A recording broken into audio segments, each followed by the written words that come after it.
Un sismo de 4.5 grados provocó nerviosismo en Quito. El movimiento telúrico causó daños menores. El Consejo de Salarios se reúne en Quito para analizar el incremento salarial que regirá el próximo año. La Asamblea no logró aprobar una resolución para rechazar la decisión de la Fiscalía de investigar a la Comisión Pandora Papers. La Fiscalía allanó la oficina y la casa de la prefecta de Santo Domingo de los Áchilas. Investigan un presunto peculado en la construcción de una obra vial.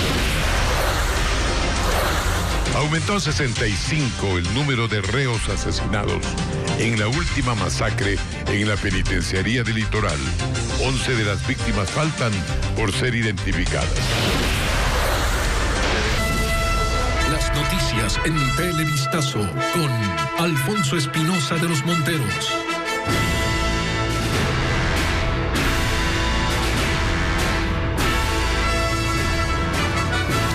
¿Cómo están, amigos? Buenas noches. Esta mañana un sismo de 4.5 grados que se sintió con fuerza en Quito paralizó las actividades públicas y privadas. El Palacio de Gobierno, el Palacio Legislativo, el municipio, así como edificios privados y viviendas fueron evacuados. En el Instituto Geofísico explican que el temblor se originó en la denominada Falla de Quito. Jacqueline Rodas nos cuenta cómo se vivió el sismo. Eran las 11 de la mañana y 3 minutos. Las actividades de la Asamblea Nacional se paralizaron y los funcionarios fueron evacuados por las gradas de emergencia. En el municipio de Quito, la sesión del Consejo también se suspendió. Es para integrar el 75% de las dependencias municipales. Acá. Con calma, por favor. Debemos evacuar un punto seguro. Y en el Palacio de Gobierno se evacuó al presidente de la República, ministros y más funcionarios que permanecieron en el patio central mientras se medía el riesgo. El sismo fue de 4.5 grados y 4.3 kilómetros de profundidad. Puso en alerta a la capital. La gente salió a las calles y plazas hasta que pase el movimiento. Acá, vamos acá, párate acá. Todo se movió y salimos de una para afuera. Estamos asustados. Hubo daños en los vidrios y paredes de algunas edificaciones. Las cámaras de seguridad captaron el momento justo del temblor.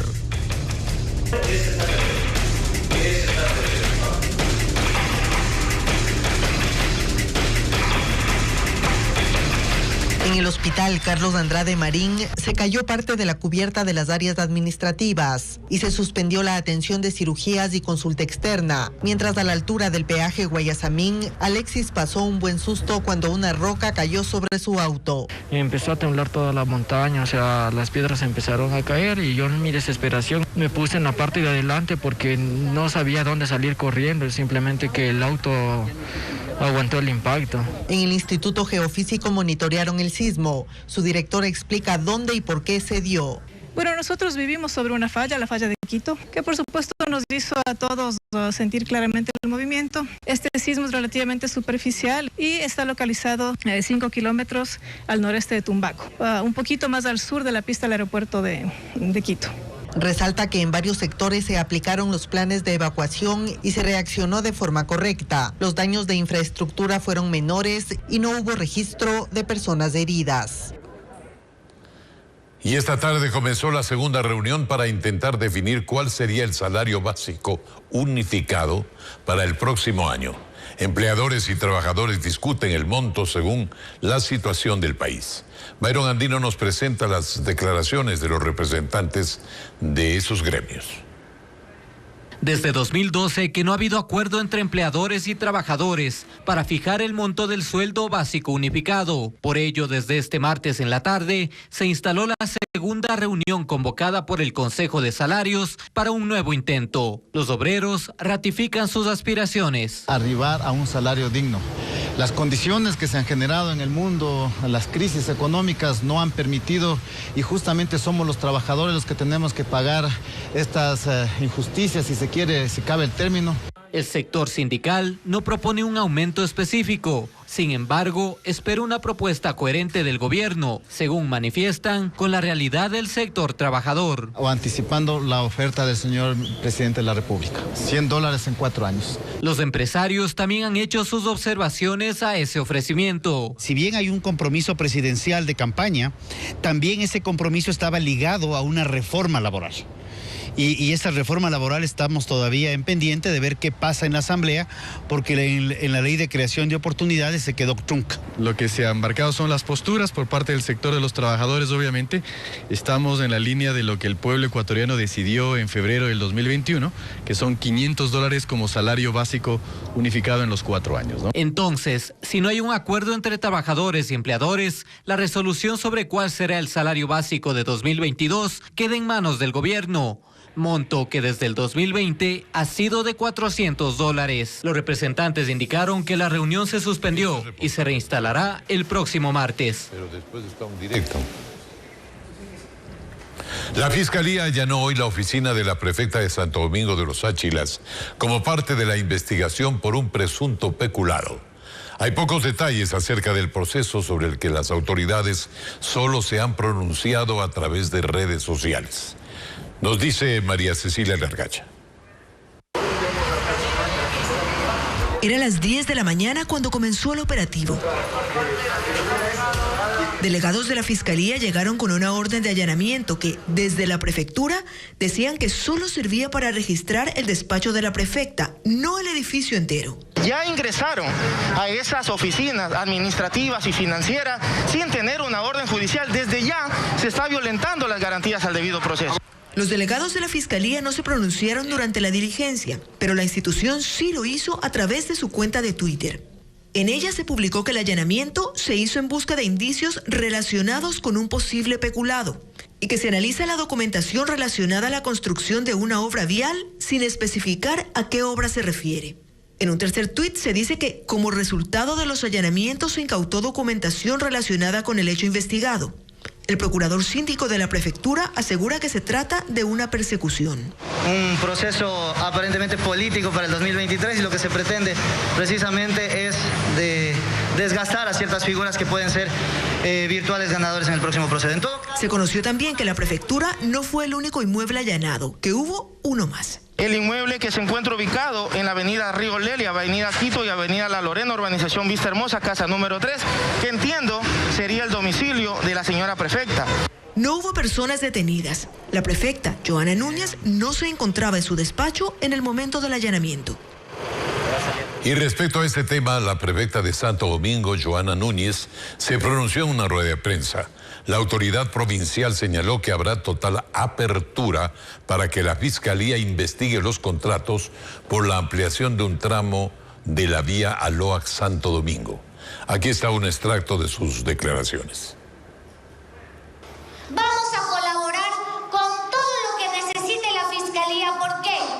Porque en una administración pública no hay nada que esconder. En mi domicilio, el señor fiscal manifestó que la investigación se da por el proyecto KFC Sueños de Bolívar, la ampliación que actualmente estamos ejecutando, porque quieren saber a qué empresa se ejecutó y cómo se dio el proceso. Adelante, investigue, señor fiscal.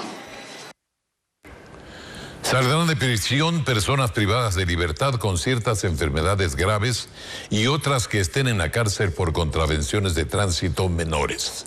El presidente de la República firmó 2 decretos de indulto para avanzar en la reducción del hacinamiento carcelario. Jacqueline Rodas explica. La noche de este lunes, el presidente de la República, Guillermo Lasso, firmó 2 decretos concediendo el indulto a 2 grupos de personas privadas de libertad. En el primero están los presos con enfermedades catastróficas, terminales, tuberculosis multidrogoresistente o con infección de tuberculosis y VIH, siempre que no hayan sido sentenciados por delitos imprescriptibles como peculado o enriquecimiento ilícito, trata de personas, secuestro, desaparición forzada o grave violación a los derechos humanos, entre otros. También se beneficiarán del indulto quienes estén en la cárcel por contravenciones de tránsito, como conducir sin licencia, con llantas en mal estado, que haya agredido a un agente de tránsito o excedido el rango moderado de velocidad. Contemplan penas entre 3 y 30 días de prisión.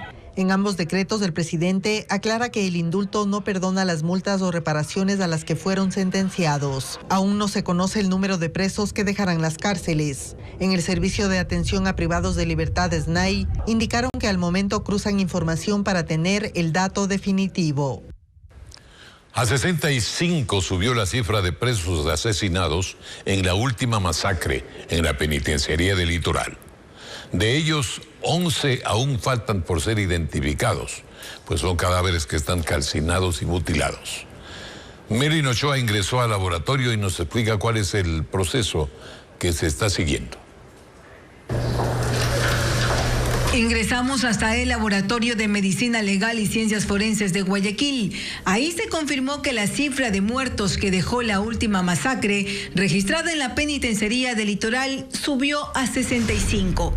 De esos cuerpos, 54 ya fueron identificados y 11 pasaron a un proceso antropológico. Por la acción del calor debido a la carbonización que sufrieron los cuerpos, podrían tener varias mutilaciones en sus extremidades superiores o inferiores, inclusive en el cráneo, lo que ha hecho que no se encuentren completos todos los cuerpos. Sin embargo, se ha hecho el trabajo técnico posible para poder acoplar por medios antropológicos y luego identificar si es necesario por genética forense. Luego de colocarnos los equipos de protección, pasamos al área genética forense, una zona restringida. Hasta este lugar son trasladados los huesos de los presos asesinados. Estos restos óseos son sometidos a varios procesos de extracción, pulverización y otras técnicas para obtener el perfil genético. Pero ahí, una gran dificultad. O sea, identificar, obtener un perfil genético a partir de una cabeza carbonizada fue sumamente complejo. Cuerpos mutilados. Cuerpos cercenados o descuartizados. Los datos genéticos deben ser cotejados con el ADN de los familiares para así confirmar su identificación. La identificación genética en cuerpos en buen estado puede durar 25 días, pero si el cadáver está carbonizado y mutilado, el tiempo para obtener los resultados se duplica hasta 50 días. Son pruebas técnico-científicas con alta complejidad. Son procesos que pasan por numerosos registros de calidad en donde el margen de error es prácticamente nulo. En este laboratorio también permanecen 5 fallecidos de la anterior masacre que ocurrió el 28 de septiembre. Todos ya fueron identificados, pero aún no han sido retirados por sus parientes. En este caso, la cifra de muertos también subió de 118 a 123, cuyos cuerpos llegaron desmembrados.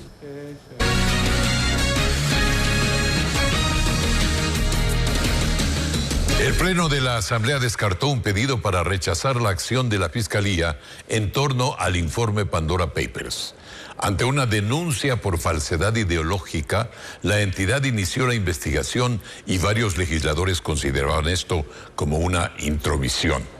Patricio Díaz nos cuenta que en la mesa que trató el tema, incluso se habló de control político a la fiscal. El correísmo y parte de Pachacuti estaban indignados en la comisión que trató los Pandora Papers. Dicen que la investigación que inició la Fiscalía al informe que aprobaron va contra la independencia de funciones. La denuncia fue del exlegislador Andrés Páez por supuesta falsedad ideológica, pero ellos advierten más bien a la fiscal. Ella también es responsable políticamente ante la Asamblea Nacional. Hay muchos juicios, muchas investigaciones que tenemos que exigir respuesta. La fiscalía y la fiscal están fuera, están tirados los cabellos, que se ubiquen, que respeten. Y aprobaron respaldar un cambio del orden del día previsto para la sesión del Pleno, en el que se pedía rechazar esa acción fiscal. Pero en el Pleno no consiguieron los votos. El resto de bloques les dijeron que no, o mejor dicho, se abstuvieron de tratar el tema. Sin embargo, en la comisión las cosas tampoco es que andan bien. El correísmo y parte de Pachacuti defendieron el informe y arremetieron contra Edgar Quesada, quien denunció que se habían incluido recomendaciones que no estaban en el documento inicial. Y tampoco fueron tratadas por todos los miembros de la mesa. Quien lo trabaja son los equipos asesores, no el asambleísta. Usted estaba telemáticamente, pues no es culpa de nosotros que usted no venga. Yo lo que estoy diciendo, presidente, es cómo han sucedido las cosas y que algunos sí buscan destitución y que algunos sí buscan desestabilizar. Pero no fue el único que se quejó. Lo mismo señaló Sofía Sánchez, destacando que no se trataron esas recomendaciones. Además, porque el presidente no permitió el debate del informe y pasó directo a la votación. ¿Por qué no nos dieron la palabra el día que se debatió el informe? Jamás tuvimos un minuto para decir cuál era nuestra posición con respecto al informe. Entonces, ¿de qué procedimiento parlamentario estamos hablando si eso no se ha cumplido en la comisión? Al final, la comisión decidió pedir a la presidenta de la Asamblea que ponga lo antes posible el informe a conocimiento del Pleno, para que los 137 legisladores tomen la palabra. La Contraloría maneja 2 exámenes especiales relacionados con el caso Pandora Papers. El uno tiene relación con inversiones en paraísos fiscales y el otro con la declaración juramentada de bienes del presidente Guillermo Lasso. El primero de los informes estará listo en diciembre. Francisco Garcés con los pormenores. La Contraloría avanza en 2 exámenes especiales en relación a la supuesta vinculación del presidente Guillermo Lasso con los papeles de Pandora. El primer proceso de auditoría inició el 11 de octubre y es para revisar la declaración patrimonial del presidente, quien consignó tener un patrimonio de 39,7 millones de dólares en 9 casas, un terreno, 2 vehículos, 6 cuentas bancarias y en derechos fiduciarios. El segundo examen inició el 13 de octubre y es para buscar si el mandatario tiene bienes o capitales en paraísos fiscales. Nosotros estamos pidiendo y solicitando toda la información que corresponde sobre las inversiones y los valores que han sido invertidos en paraísos fiscales. Estamos solicitando las certificaciones y la información básicamente que nos presentó el presidente de la República. Nosotros hacemos una validación y verificamos con cruce de información de otras fuentes. Con eso nosotros hacemos el análisis, se concluye el estudio, se elabora un informe y salen los resultados que tenga que salir. Los plazos que tiene la Contraloría están corriendo. El informe sobre la declaración patrimonial debería concluir el 25 de noviembre, mientras el relacionado con los paraísos fiscales debería cerrarse hasta el 13 de diciembre. El de declaraciones patrimoniales ese demora un poco más porque necesitamos información a nivel nacional y de muchas instituciones públicas. No todas entregan en los tiempos previstos y eso puede demorar hasta el próximo año. Tras la presentación de los informes vendrá el proceso de notificación y defensa de ser el caso y si se confirma alguna responsabilidad será puesta en conocimiento de la Fiscalía y de la Corte Constitucional. El Comité de Ética de la Asamblea inició el análisis del informe sobre la investigación a Egner Recalde por el presunto cobro de diezmos. Patricio Díaz nos cuenta que el próximo viernes se tomaría la decisión y el documento señala que este legislador habría incumplido la ley. El presidente del Comité de Ética de la Asamblea entregó a los comisionados de su mesa el borrador del informe sobre la denuncia contra el legislador Egner Recalde por presuntos cobros indebidos al personal de su despacho. En el documento se confirmaría que sí hubo irregularidades. Ha incumplido lo que dice la Constitución, el artículo 127, es decir, percibir dietas u cotas de los servidores públicos de su despacho, es decir, de la Asamblea Nacional. Los otros 4 miembros de la comisión deberán analizar el texto y confirmar si coinciden o no en la votación, que sería el viernes. Apegado a la ley, apegado al derecho y garantizando la defensa, en este caso del asambleísta acusado. Al momento aún estamos en el análisis del borrador. Y haremos llegar pues nuestro informe y dando la valoración correspondiente a eso para el día viernes. Recalde llegó a la Asamblea como miembro de Izquierda Democrática. Fue su propio partido el que lo denunció, por lo que al ser parte de imparcialidad que debe primar en la actuación del comité. Si la comisión confirma que Recalde cayó en causales de destitución, esto pasaría al Pleno. Y para el cese del legislador se requerirían 92 votos. El gobierno se propone reducir el costo que representa la defensa y el pago de sentencias en contra del Estado. Para eso, la Procuraduría inició una reforma que servirá para su accionar y para la prevención de litigios contra el Estado. Estuvimos en el lanzamiento de este programa. Defender al Estado y sus instituciones de juicios en su contra es una tarea que cuesta 220 millones de dólares al año. Esta es la cifra que dio a conocer este martes el procurador del Estado, Íñigo Salvador, quien presentó el programa de reorganización de la institución, cuyo objetivo es modernizarla y a la vez reducir los gastos para el Estado. es que cada año la Procuraduría participa en 103.000 procesos nacionales, 34 internacionales y 291 del Sistema Mundial o del Interamericano de Derechos Humanos. Asciende a por lo menos 57.000 millones de dólares. Y digo por lo menos, pues en muchos de esos procesos la cuantía no ha sido determinada en la demanda inicial. En los últimos 3 años le ha evitado al Estado el pago de 14.000 millones de dólares. Por eso el plan, que fue financiado con un préstamo de 5 millones de dólares del Banco Interamericano de Desarrollo, se centra en prevenir los juicios contra el Estado, para lo cual se trabajará en las prácticas de las instituciones públicas. Si redujéramos apenas el 10% de procesos, evitaríamos pagar 5.700 millones de dólares. Este proyecto apuesta a la prevención para que las autoridades del sector público actúen de acuerdo a derecho y eviten miles de demandas al país. Otro de los problemas de la Procuraduría es recuperar el dinero de los casos de corrupción juzgados en el país, tarea que es casi imposible. Se ha logrado recuperar en los últimos 2 años 2 millones de dólares en bienes muebles e inmuebles que deberán ser monetizados a través de los correspondientes remates. Esta es una actividad que requiere ser reforzada sustancialmente a través de la cooperación penal internacional que le permita al Estado recobrar ante gobiernos y tribunales extranjeros los dineros que son producto de actos corruptos. El presidente Lasso se comprometió a apoyar la creación del Sistema Nacional de Defensa del Estado y a la vez respaldó a Íñigo Salvador, quien es amenazado con ser enjuiciado políticamente en la Asamblea. En el Cantón Durán, la policía encontró otro cadáver de una persona que había sido decapitada.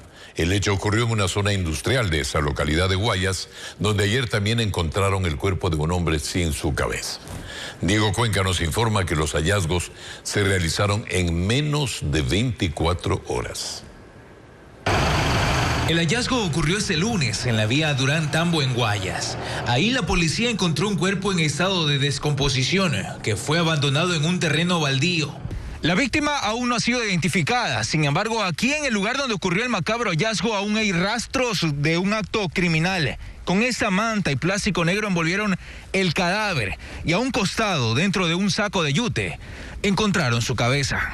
Es la segunda persona decapitada en ese cantón, porque 6 horas antes también encontraron un cadáver en una bolsa de basura en la Ciudadela Primavera 2 y su cabeza estaba dentro de un saco en la cooperativa Abel Gilbert.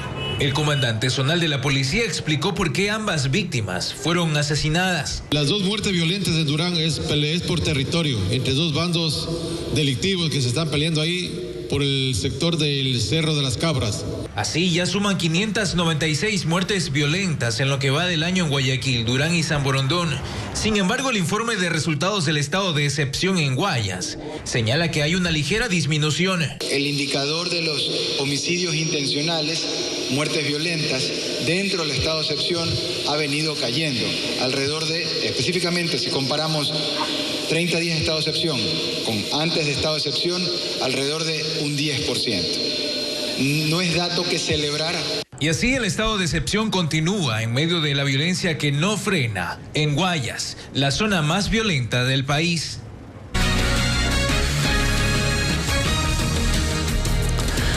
Seguimos informando. En una hacienda ubicada en el Cantón Palestina, se incautó más de 1 tonelada de droga que estaba enterrada. Para esta operación, la policía utilizó un dron. Melino Ochoa nos reporta que 2 personas fueron detenidas y que el destino final de la cocaína era Europa. La droga estaba bajo tierra. Los narcotraficantes habían construido una bodega subterránea para esconder 37 sacos de yute repletos de cocaína. En total, los agentes de la Unidad de Investigación Antinarcóticos con Coordinación Europea encontraron 1.045 bloques, es decir, más de 1 tonelada de alcaloide. Procedió a identificar a una organización que se dedicaba al traslado y acopio de droga en la zona Guayas. El traslado lo hacía desde la frontera norte del Ecuador. De igual manera, esta droga era debidamente camuflada al interior de un camión, el mismo que tenía compartimientos ocultos. Este centro de acopio ilegal estaba en una finca de difícil acceso en un recinto del Cantón Palestina en Guayas. Se cree que el cargamento iba a salir por uno de los puertos de Guayaquil hacia Europa, donde su valor bordea los 31 millones de dólares. Las investigaciones duraron un mes. En este operativo fue necesario la utilización de una aeronave no tripulada. La aprehensión de 2 vehículos, de un vehículo tipo camión debidamente acondicionado con una estructura, con una caleta para poder hacer las movilizaciones, y una camioneta que servía de seguridad. 2 personas fueron detenidas, una de ellas colombiana. Ambas serán procesadas por tráfico internacional de drogas. Con este cargamento ya suman 178 las toneladas de narcóticos decomisadas en lo que va del año. Esto es Televistazo y le agradecemos su compañía en esta noche. Tras un operativo simultáneo en 8 provincias, la policía desarticuló una red de tráfico de explosivos y municiones. Hay 13 personas detenidas, entre ellas policías y militares. Nuestra corresponsal Alejandra Sánchez nos informa que el arsenal era almacenado en un cantón de Zamora Chinchipe. La Policía Nacional desarticuló a una organización dedicada al tráfico ilícito de armas, municiones y explosivos, tras varios allanamientos ejecutados simultáneamente en 8 provincias. Luego de varios meses de investigación, con apoyo de unidades de inteligencia policial, allanaron 17 domicilios ubicados a nivel nacional donde tenían nexos esta organización delictiva. Esta red suministraba el material explosivo a grupos delictivos y de minería ilegal. Según las investigaciones, los implicados adquirían el arsenal en grandes empresas ubicadas en Ecuador, Perú y Bolivia. Luego, el cargamento era almacenado en el Cantón Zumbi, en Zamora Chinchipe. Esta mercadería era transportada en camionetas, autos y vehículos de transporte público interprovincial, a manera de encomiendas desde las provincias de El Oro, Zamora Chinchipe y Loja, hasta el Cantón Otavalo. 13 personas fueron detenidas, entre ellas hay policías y militares. Lo que les facilitaba su comercio criminal y evitaba ser detectados en los controles de carreteras que efectúa la Policía Nacional en los ejes viales. Durante el operativo se decomisaron 15 armas de fuego, explosivos, 3 vehículos y celulares. La Fiscalía avanza en la investigación del accidente en el cual murió una menor atropellada en la vía perimetral de la ciudad de Guayaquil. La niña intentaba cruzar la calle cuando el conductor de un tráiler perdió el control. La arrolló. Nos informa. Han pasado menos de 2 semanas y para ellos es doloroso volver a este lugar. Lo hicieron porque hoy se realizó el reconocimiento del lugar de los hechos en la investigación del accidente en el que una niña de 13 años perdió la vida. Era el 11 de noviembre.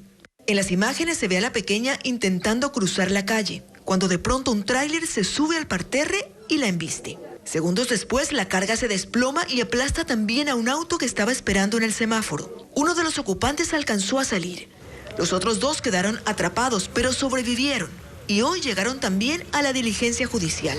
La diligencia fue ordenada por Fiscalía. El detalle es sobre la posición del vehículo, la posición del tráiler. Queremos que los responsables se hagan cargo de todo lo que está pasando y que nos ayuden con este procedimiento para terminarlo de la mejor manera.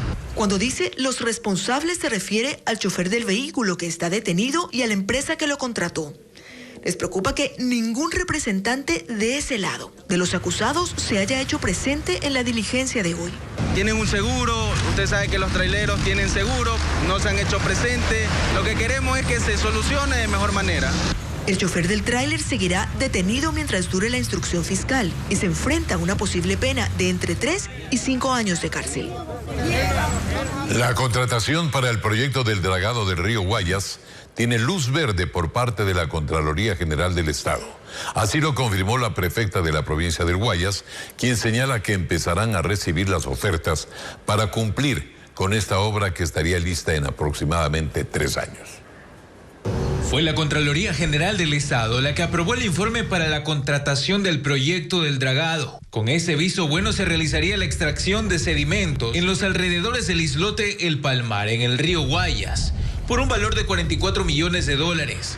Susana González, prefecta de la provincia, explicó el proceso. A partir de marzo continúa el proceso. Estos son los tiempos que nos permitirán en un promedio de 900 días que contemos ya con la entrega de la obra del dragado del río Guayas. Con el dragado se van a sacar más de 6 millones de metros cúbicos de sedimentos. El dragado va porque va, es sencillamente la obra esperada por la provincia que garantiza y garantizará que los alimentos lleguen a las mesas. Especialistas en urbanismo señalan el aporte del dragado en el río Guayas. El río jugaría un papel importantísimo en el sistema de transporte, complementando al sistema de transporte terrestre. Eso es lo que no se está considerando para el futuro. Los trabajos estarían listos en los próximos 3 años. Una obra esperada desde hace 53 años por las diferentes administraciones de la prefectura. En Guayaquil continúa la paralización parcial del transporte urbano. Los transportistas buscan que se autorice el alza de los pasajes debido al incremento en el precio de los combustibles. La Agencia de Tránsito y Movilidad, ATM, lleva 2 semanas en reuniones con los conductores tratando de encontrar una solución al pedido. Esta mañana, durante un evento, la alcaldesa Cintia Viteri aseguró que las conversaciones seguirán y que no se subirá el costo del pasaje mientras no se mejore el servicio. Y hay otros temas. El primer kinder para gatos ya está abierto en el país. Es un establecimiento que tiene como objetivo enseñar a los felinos a adaptarse a los hogares y convivir con otras especies. Rafaela Hermida visitó el centro y nos cuenta cómo funciona. Harry tiene 4 meses. Su familia lo adoptó y ahora acude al kinder. Llegan para compartir con Loki, un gatito rescatado de la basura. Como su nombre lo indica, es una suerte tenerlo. Y también es una suerte, te creo, de él haber llegado a nuestras vidas. En sus clases, este gatito aprendió a dejar de morder, a dejar de ser agresivo, a dejar de gruñir. Mónica y su hermana jamás se imaginaron que después de los ejercicios que realizan en el kinder, hoy pueden caminar por la calle con su gato usando un arnés. Van con nosotros en los viajes en el auto y no ha habido ningún problema. Entonces ya se ha vuelto más sociable, no le tiene miedo a los perros. El proyecto nació de esta veterinaria amante de los gatos, quien se especializó en el extranjero en este tipo de atención. No es un adiestramiento para gatos y no queremos quitarles la esencia del gato. Un gatito en el kinder va a aprender a usar un arnés, a usar un collar importante para su identificación, a ser tolerante a las caricias, a que si se le tenga que bañar, se deje bañar y no sea una misión imposible. Es el primer centro del país. Y para terminar, amigos, revisemos nuevamente las imágenes que se dieron en Quito con el sismo de 4.5 grados que se produjo a las 11 de la mañana de hoy. Por cierto, como ya habíamos dicho, generó nerviosismo en los capitalinos. Las imágenes mostraron, vean ustedes, la intensidad del movimiento que tuvo una profundidad de 4.3 kilómetros en la ubicación del epicentro, por lo cual fue percibido con mucha fuerza en la ciudad de Quito. En varias edificaciones públicas y privadas se aplicaron protocolos de evacuación inmediatamente. Aquí les dejamos con varias imágenes.